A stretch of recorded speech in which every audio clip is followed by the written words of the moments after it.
Hello, everybody. It's Kathie J here. Thank you so much for joining us today.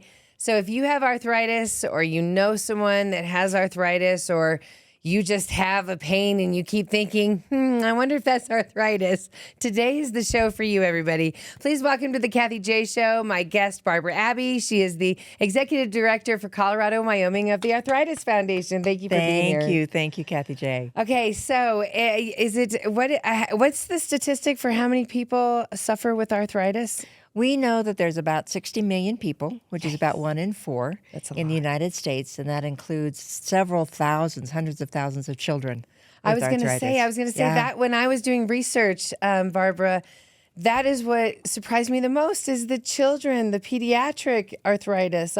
You always think of arthritis as an old person disease. Yes, that's probably the number one myth that we hear and that I used to think before I came to work for the Arthritis Foundation is that it's an old person's disease, but it is not.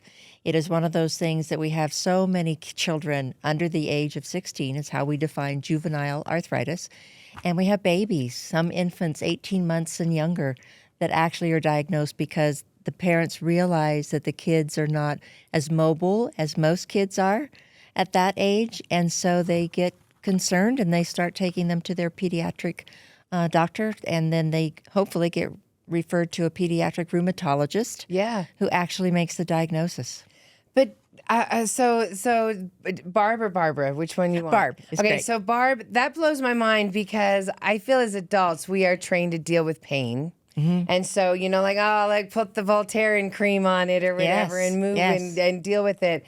As a child at 18 months old that can't explain to anyone what the pain is, how are they able to diagnose an arthritis versus a cell issue or something that the kid, how are they able to see what is arthritis? Is it joints? Is it the bone on bone? What is arthritis? Arthritis really is the inflammation of the joint. Okay. And it can happen in any one of your joints, whether it's a finger, a wrist, an ankle, a knee, any of those types of things, anywhere where there's two bones that come together, that creates a joint. And if there's inflammation in there, then that is what is normally defined as arthritis. All different kinds of arthritis. There's over 100 different kinds. So we provide support and everything for all the different types. Gotcha. But there are a few very specialized types that can be diagnosed, not necessarily through an exam, a physical exam. A lot of times doctors will do an MRI or something a little bit more, where they can really invasive, identify. Or not invasive. But actually like a scan or something. Exactly, yes. What do they look for? I mean, what does arthritis look for? Is it actually just inflammation, or is it another issue that the disease is affecting? What's happening when arthritis is present? It depends on the type of arthritis. Okay. With osteoarthritis, or OA, that's the most prevalent form of arthritis. That's the one we all think of as the old age, right? Yes, correct. The achy knees, the joints, and all the tonight. Yes, exactly. That is most likely OA. Okay, and that is probably diagnosed more from it's the inflammation in the joint itself. So again, there's no treatment, there's no cure, but there are a lot of different things that a person can do to help alleviate the pain. Okay, and really in any kind of arthritis, the pain is what is the most the worst. Yeah, that's the worst part. Absolutely. Right. But then in rheumatoid arthritis, if you have a diagnosis there, that is actually more, it's degenerative bone disease, if you will. It's an autoimmune disease where the bones actually affect and attack each other. Ouch. So yes, and you'll see people that will have very deformed hands. It really, rheumatoid arthritis can really put a person in a wheelchair. Yes. And it causes a lot of debilitating types of things that happen to people where they can't walk, they can't go up and down stairs. It really impacts their lives. And again, these are not seniors. These are people in their 30s, 40s, and 50s. Yes, I was reading the statistics. It was 1 in 4 people, or 1 in 5 people that have rheumatoid arthritis. It says there's no treatment for them. Correct. And before we get into the fact of the treatments, you've mentioned osteoarthritis, you mentioned rheumatoid arthritis, you said there was 200 different versions, but what are the other bigger ones that people might be familiar with or wondering if they have? Absolutely. The ones that we really focus on are osteoarthritis, juvenile arthritis, which we talked about, which is diagnosed in kids under the age of 16. Go back to an 18-month-old. They would just, how would someone, what would leave a parent or a doctor to think that baby had arthritis? Well, I think a large part of it would be if the baby isn't crawling or developing like normal, or maybe if they should be a toddler and maybe they're not spending much time on their feet or they're not walking properly. Different pains and things that they just can't diagnose. And, you go to your regular pediatrician and maybe they just can't figure it out. Yes. Okay, yes. Thank you. Okay, so thank you everybody for jumping the train track with me on that real fast. We are speaking today with Barbara Abbey. She is amazing. She's the executive director for the Colorado and Wyoming chapters of the Arthritis Foundation. Okay, so juvenile rheumatoid. Yes. Another one, ankylosing spondylitis. That one I probably won't repeat again. Actually, I think it's ankylosing spondyloarthritis, but it's arthritis of your back, of the spine. I thought you were going to say ankle. No, I don't know where the ankylosing comes in. Yes, okay. But it is actually arthritis of your back, of your spine. Yes, and so people can really feel a lot of pain in their hip joints, along the lower back, the lower spine, things like that. Another common form of arthritis is gout. And again, I didn't realize until 3 years ago that gout is actually a form of arthritis. How? Gout means you've been having too much red meat. It can be. Sugars, yes, exactly. Yes, it what really does that can. have to do with arthritis? Again, it causes inflammation. It causes inflammation. And our bodies are amazing, aren't they? They really are. And sometimes frustrating. Yes. Is that why there's over 200 versions of you said of arthritis? 100,000 different types, yes. Yes. Excuse me, 200, 100,000. By the time we get done talking, there probably will be 200 actually figured out. It's got to be because arthritis, like you said, if it's inflammation, it's there. And anything can cause inflammation these days. Our diets, our pills, everything, our stress, weight gain is a huge contributing factor. Really? Yes. Obesity can really wreak havoc on the joints, just because, again, there's so much pressure on the knees and the ankles and the feet. So that can be a contributing factor for gout and other types of arthritis. So we got, yes, that's amazing. All kinds. What other, Barb? What other one? Yeah, the other one that we really focus on is psoriatic arthritis, which is an inflammation of the skin. And a lot of times you'll hear people talk about having psoriasis. Yes. And if they have psoriasis, it's not 100%, but they very likely can have psoriatic arthritis, which again is treated by a rheumatologist, but is just a different type of inflammation that deals with the skin. Wow. So if someone has the edema in their feet and stuff, and their psoriasis on their feet or their skin, and it's also, who knows what they could have? Exactly. Exactly. How do you figure it out where you guys stand, Barb, in trying to figure out what's diagnosing arthritis? How does that happen? Well, I think you really have to talk a lot with your primary care practitioner. Yeah. And if there are tests that can be run, they can take fluid from the joints and things like that, and they can, with gout, do some x-rays and things, MRIs to determine if there's these little crystals that are actually part of the gout diagnosis.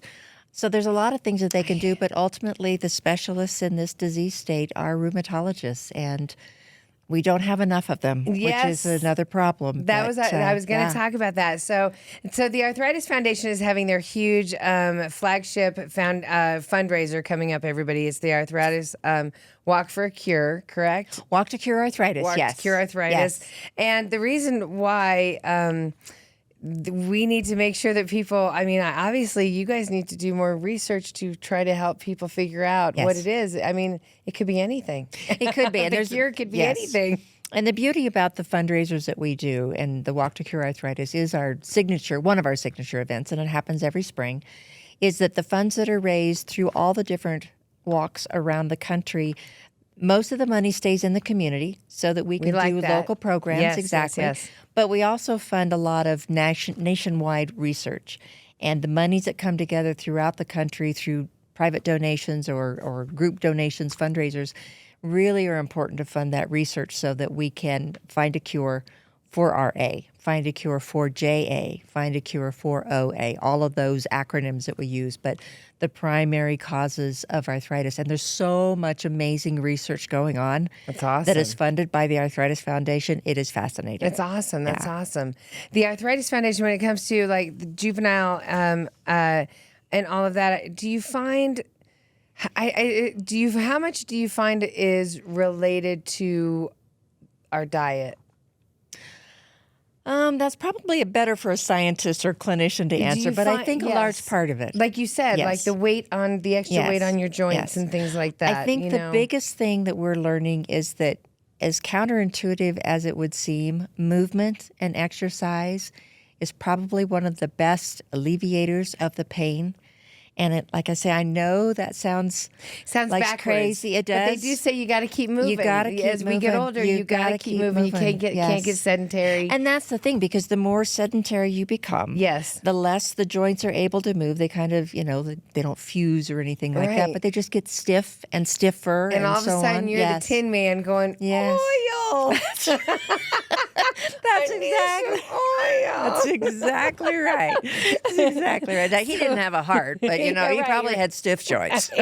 Definitely stiff joints. But I also was surprised and saddened to see that a lot of states don't even have a pediatric arthritis. Correct. So we're lucky to have one here in Colorado. We are very lucky. We work very closely with the Children's Hospital here of Colorado, and they have an amazing pediatric rheumatology department with, I think, maybe 12 or 13 pediatric rheumatologists on staff. They have great folks down in Colorado Springs as well as here in the Denver metro area, and we need more of them, but they're just amazing. Yes, that's awesome. That's awesome. Everybody, this is Barb Abbey. She is the executive director of the Arthritis Foundation for the Colorado and Wyoming chapters. What do you call them? Chapters? Market. We call it a market. Yeah, we're all part of the national. We're all here. Yes. So, and the reason why we're doing this is because a lot more people than might be aware have arthritis, and there's different forms that we're finding out. And like she said, 2 of them were just found in time we did this interview. Why is that? Why can because anything can attribute to the inflammation and everything these days? I think a large part. And again, I'm not a scientist or a clinician, so I don't know exactly all of the different things that can cause it. But again, a lot of it can be dietary. Yeah. Some can be hereditary. Who knows? I know my mother suffered with gout, and so I have a sister that now suffers with gout, so there could be a connection there. It's a disease, so, if arthritis is a disease, definitely. It's funny, just growing up, we just thought arthritis was if you popped your fingers, you were going to be in trouble when you got older. Yeah. I never would have thought it was. Don't think that's the case. It's gotten a lot different. Definitely. So the walk to Cure Arthritis. Yes. It's also not just a walk, it's also a fun little carnival that you have. Yes. You make it really family fun. Tell everybody very about family it. fun. May 19th. May 19th at Washington Park here in Denver, and May is Arthritis Awareness Month, so which is wonderful in terms of we'll have a lot of things going on to highlight the do's and don'ts if you think you live with arthritis. But the May event, May 19th, is just going to be such a great event. We'll have vendors there. We'll have things for the kids to do. Well-behaved, well-mannered dogs on leash are welcome. Park, yes. They can come in costume, and we'll gather everybody about 8 o'clock in the morning, and then we'll have a special program at 9 a.m., and then we'll start the walk about 9:20 and do the loop around Wash Park. It's generally a 3-mile or a 5K walk, but if you don't want to do the full route, there's a shortcut where you can do a 1K, or you can hang out in the park and listen to music. Right, and enjoy the carnival part. Absolutely, the face painting and all the other fun stuff that'll be happening. Exactly. That is really cool. So people, if they want to register, they need to go to walktocurearthritis.org/Denver. Yes. Okay, good. Yes. All right, and I'm sure you have people that get together as teams. This is a big one of those walks, right? Yes. Which is cool. This one is really geared, not exclusively, but primarily for teams. And a lot of families get together because, again, maybe grandmother had arthritis, or maybe mom has rheumatoid arthritis, or the kid has JA. And so it really affects the entire family, regardless of when it's diagnosed. So we love to have the families come together. They can create their own team. They can come up with their own team name, wear your own T-shirts, wear great costumes. Yeah, have fun with it. It's just fun. So it's May, just fun. since May is Arthritis Awareness Month, we've learned this month by watching this video that anyone, any age can get arthritis. Correct. That over 100,000 different versions of it, meaning it has to do with inflammation, and it can be from genetics to what you're putting in your body. And there's a huge walk coming up where we can raise money so you guys can do more research to help us alleviate the pain of living with arthritis, because it can affect. I mean, it starts squeezing on nerves and joints and all of that, and before you know it, people can't walk. Like, this becomes a very serious issue. It's not just somebody with pain in their hand. Right. Very serious issue. I would like to say, though, I do have a girlfriend. We went on a diet program together, Barb, and we lost weight. And the more weight she lost, the less medicine she had to take for her rheumatoid arthritis. Yes. But I will also say this: it had to do with she was no longer drinking wine, because that was also helping her lose weight. You know, like when you're losing weight, there's a lot of toxins that are no longer going in, obviously. And one of those things was definitely making her have an inflammation. And just to see her today not have as much of the pills, and to just, you know, like, there is something to be said about I had a heart issue, so I had to take the weight off. There is something to be said about living a healthy life and not becoming sedentary at whatever age you are. Yes. But I can't let you go, Barb, without, you said do's and don'ts. Can you share some of the do's and don'ts with our viewers? Well, I think, again, try to get as much regular exercise as you can. And even if it's just walking around the block, if it's walking across your house, if you have a one-level house and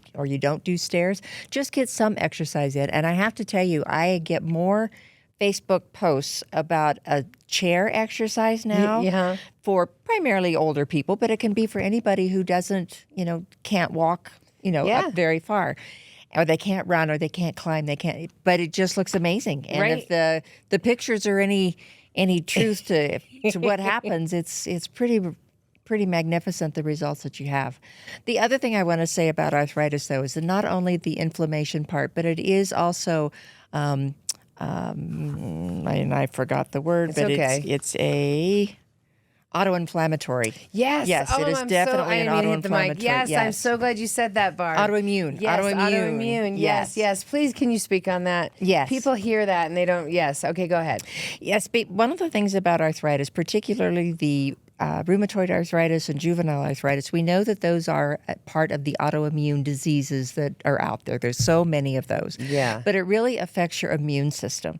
So it keeps you your body unable to fight off disease or fight off colds and flu, which is when we were living with COVID. Why that was so dangerous. So dangerous to people that had arthritis. And again, a lot of people don't realize that there are forms of an autoimmune deficiency that are part of the diagnosis. No, and part of course of the they treatment. don't think that. So, that's definitely another reason why we have to raise more money. Yes. To be able, that's a huge, thank you for pointing that out. Thank you.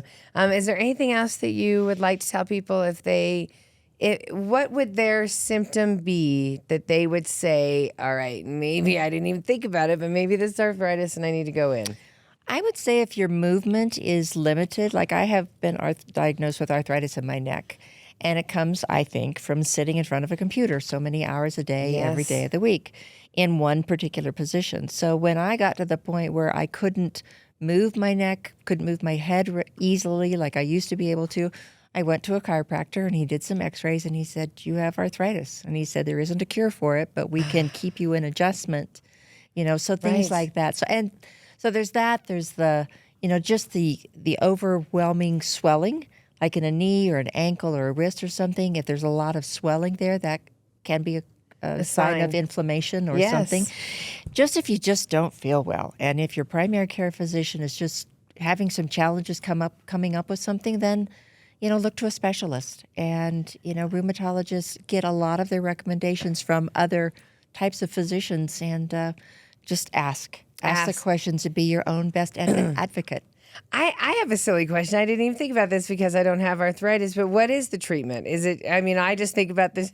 You have to either take a pill that releases the inflammation or rub something on it that takes the pain away. Is that your option? Well, there are a lot of topical treatments that you can take that can help alleviate the pain. But if you have severe arthritis, Medicine has come a long, long like way. Your spine, that must, Yes. those people definitely. Yes. You're A dealing lot of with people. nerves. Yes. Yeah. You probably heard of biosimilars. It's something, that has been developed in the laboratory, and a lot of people get infusions on a regular basis. Yes, the infusions, right. Yep. So, but we wouldn't know about any of that if we didn't have money to fund research to know that was exactly something right. that helped these people That's living exactly in pain. right. Yeah. So, Barb, is there anything else you'd like to say to everybody before we say goodbye? The only other thing I'd like to add is not only is the fundraiser on May 19th important to fund our research programs from a national basis, it's also extremely important to come together as a community. Yes. Because a lot of arthritis patients and people living with arthritis feel so isolated. Their pain is debilitating, and they can't get out of bed, they can't function, they can't work, they feel alone. Depression is very common and very prevalent among arthritis patients and individuals. So the community that comes together on the Walk to Cure Arthritis just is a visible sign that there are so many people in your neighborhood, in our communities, that live with this each and every day. And you're not alone. Yes. And there are programs locally that we fund and support to be your cheerleader, to provide you education and resources and information to help you live your best life. And that's what we're really all about, is to be able to enable you to live your best life. Thank you, Barb. Thank you for doing that. We all know somebody that needs to live a better life, and they're just in pain. So thank you, Barb. Yeah. So please, everybody, please go out and support the Arthritis Foundation. Again, it's the walktocurearthritis.org/Denver, and the money, like she said, we keep it local with Colorado and Wyoming, but it's national programs as well that benefit from what you're going to be doing with this. So get the family out there, get the dogs, well-trained dogs, well-behaved dogs, and all Colorado dogs are good dogs. They are. They are. I have two that get a little crazy sometimes, but they're still good dogs. So everybody, we can't wait to see you on May 19th. Thank you, Barb. Thank you, keep Kathie fighting J. for all of us. Yes. Keep fighting for yourself. Find your cure. It's out there. Absolutely. All right. Bye, guys. Have a good day. Kathie J.